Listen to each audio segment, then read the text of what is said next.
What if I told you that you are not free? That every one of your decisions, every event in your life, every joy and every sorrow is not a coincidence, but an inevitable consequence. That you live in a world where nothing happens simply by chance, and even the most chaotic moment is part of a grand, invisible order? This is not a metaphor. This is a fundamental law of the universe, deeply rooted in ancient teachings and confirmed by modern science. In the depths of the Hermetic principles, known as the Kybalion, is hidden a truth capable of overturning your perception of reality. A truth which states, there are no accidents, there are only invisible causes. Our world, as we perceive it, often seems chaotic, full of unpredictable events. We speak of luck and misfortune, of coincidences and unexpected turns of fate. But what if all this is merely an illusion? A veil concealing from us the true mechanisms of existence. Hermetic philosophy, expounded in the Kybalion, one of the most influential esoteric texts, asserts that everything in the universe is subject to a single, all-encompassing law, the principle of cause and effect. The Kybalion, this enigmatic treatise, which appeared in 1908, yet is founded upon the multi-millennial teachings of Hermes Trismegistus, proclaims, every cause has its effect, every effect has its cause, everything happens according to law. Chance is but a name for law not recognized. There are many planes of causation, but nothing escapes the law. This phrase is not merely a philosophical dictum, it is the key to understanding our entire reality. It states that behind every event, behind every phenomenon, there stands a specific cause, and this cause in turn is the effect of something else. And so ad infinitum, chance, according to the Kybalion, is merely our ignorance of the true causes. We see the effect, but we do not see the threads leading to its origin. These many planes of causation signify that cause and effect operate not only on the physical level, but also on the mental, emotional, and spiritual. A thought, a spoken word, a hidden desire, all are causes that will inevitably yield their effects on the corresponding planes of existence. Nothing can escape this law. It is all-encompassing, absolute, and operates constantly, irrespective of our awareness. Modern science, at first glance, seems far removed from mystical doctrines. Yet, upon closer examination, it merely confirms and elaborates upon what was known to the ancient sages. Classical physics, the foundations of which were laid by Isaac Newton in the 17th century, was built upon the principles of determinism.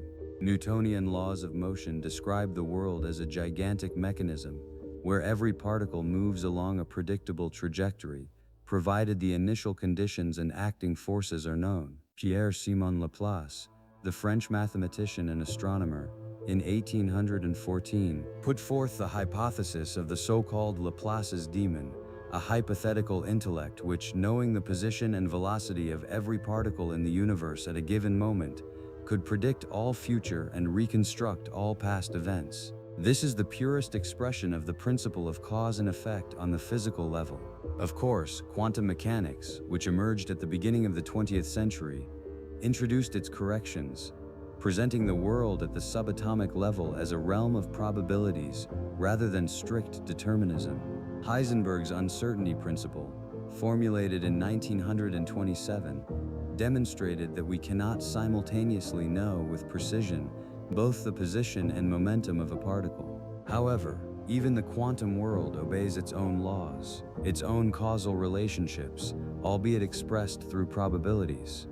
It does not abolish causality, but merely points to its more complex, nonlinear nature, suggesting a profound interconnectedness of all that exists. Chaos theory, developed by Edward Lorenz in the 1960s with its famous butterfly effect, demonstrates how the slightest changes in initial conditions can lead to colossal, unpredictable consequences. A butterfly's wing flap in Brazil can cause a tornado in Texas. This is not randomness, but extreme sensitivity to causes. The system remains causal. Simply its complexity makes prediction exceedingly difficult, yet not impossible for a hypothetical omniscient observer. Neurobiology also offers intriguing confirmations. Benjamin Libet's experiments in the 1980s showed that the brain begins to prepare for an action hundreds of milliseconds before a person becomes consciously aware of their decision. This calls into question our traditional concept of free will and suggests that our conscious decisions may be merely the consequence of deeper subconscious causes that are already initiated within us. Ancient civilizations and mystery schools, long before science, intuitively grasped this principle. In Eastern traditions such as Hinduism, Buddhism, and Jainism, the law of karma occupies a central place. Karma is not punishment in the conventional sense, nor divine retribution. It is a neutral, impersonal law of cause and effect. Every one of your actions, thoughts, words is a seed that you sow, and this seed will inevitably bear its fruits, good or bad, in this life or the next. This is not a question of morality, but a question of the physics of consciousness. Energy released returns to its source. In Indian philosophy, there exist the concepts of samskaras, imprints in consciousness, and vasanas, tendencies, which are formed by our actions and thoughts, determining our future reactions and destiny. In ancient Egypt, there existed the concept of ma'at, cosmic order, truth, and justice. The heart of the deceased was weighed on scales against the feather of ma'at. If the heart was burdened by ill deeds and thoughts, it was heavier than the feather, which symbolized the negative consequences of a person's actions in life and influenced their posthumous existence. This is a direct indication that every action has its metaphysical consequences. Greek philosophers, such as the Stoics Zeno of Citium, Seneca, and Marcus Aurelius, also deeply believed in fate, predestination. They taught that we cannot control external events, but we fully control our reaction to them. Our internal states, our thoughts, and our judgments. These are our causes that shape our experience. Heraclitus asserted, "Man's character is his destiny."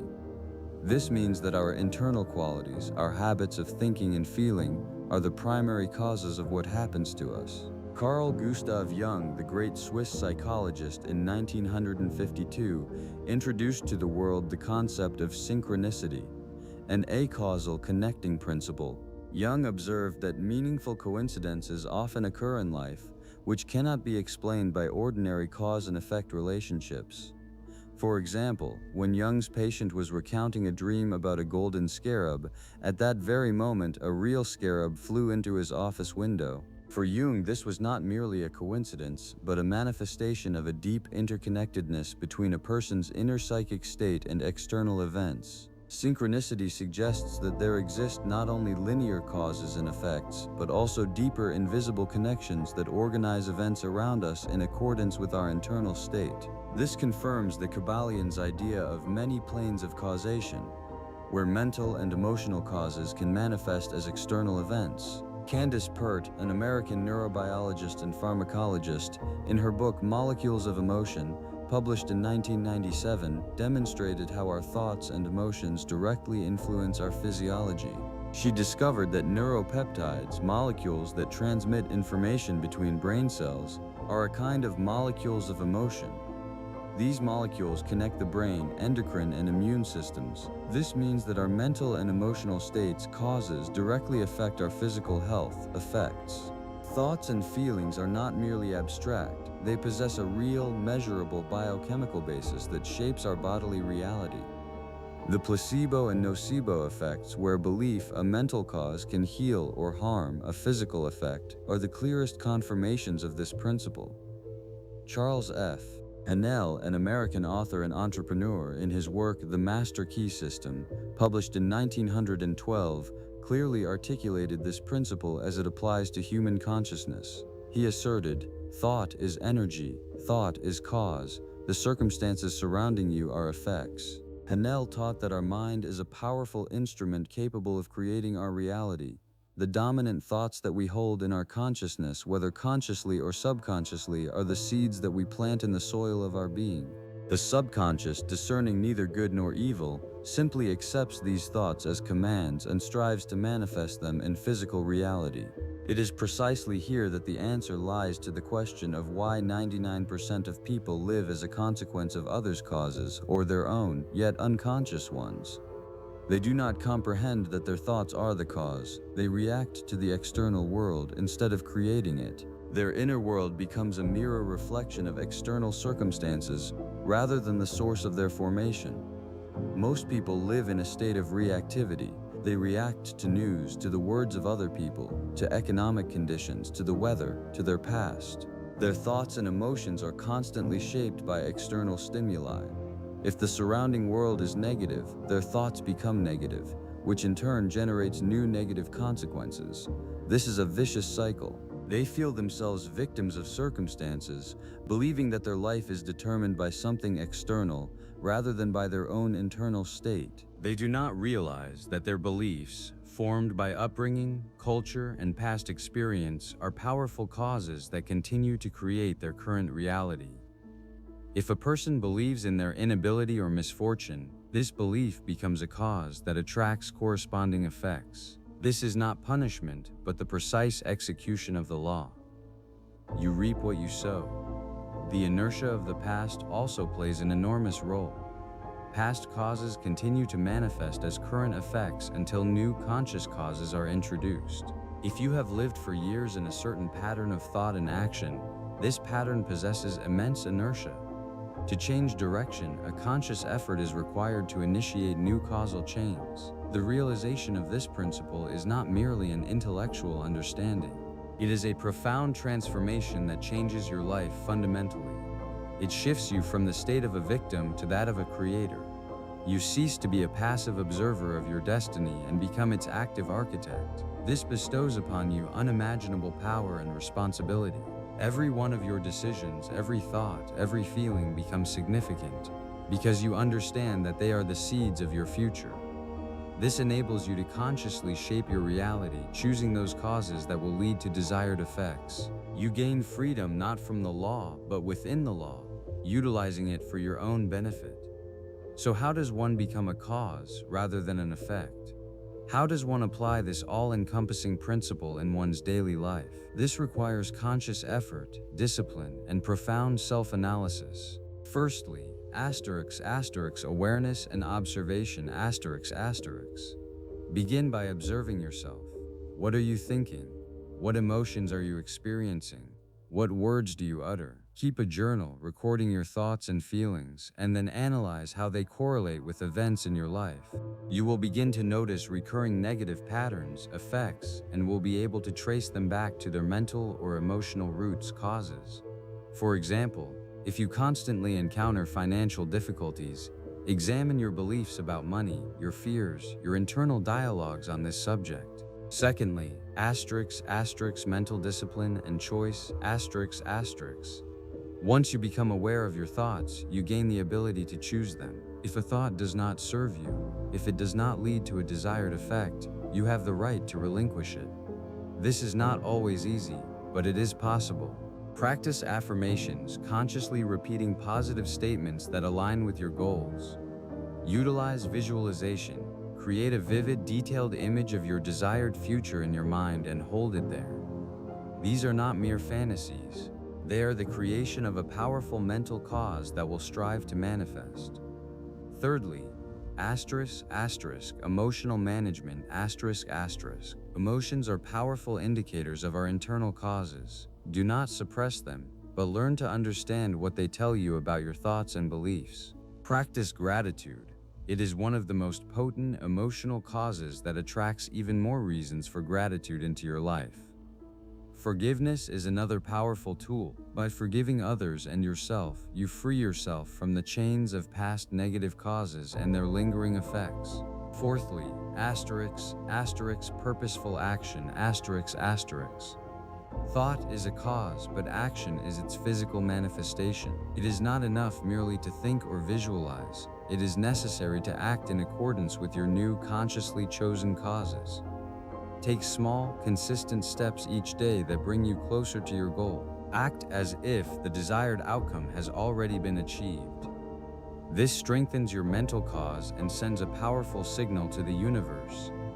Fifthly, meditation and deep immersion, Regular meditation helps to quiet the mind, detach from external noise, and connect with deeper levels of your consciousness, where true causes are born. This allows you to receive intuitive guidance that will help you create causes in harmony with your higher self and universal laws. The principle of cause and effect is not merely an abstract philosophy. It is a practical guide to life that bestows upon you true freedom. You are no longer a slave to chance, but the architect of your destiny, the sculptor of your reality. Every one of your choices, every thought, every action, is a brush with which you paint your life. In the next episode, we shall delve into yet another fundamental Hermetic principle, the principle of vibration, which will reveal precisely how your thoughts, being energy, shape your reality and why everything in the universe is in constant motion. To not miss this and other revelations, remain with us on this journey to forbidden knowledge. For knowledge is not merely power, it is the key to your true freedom.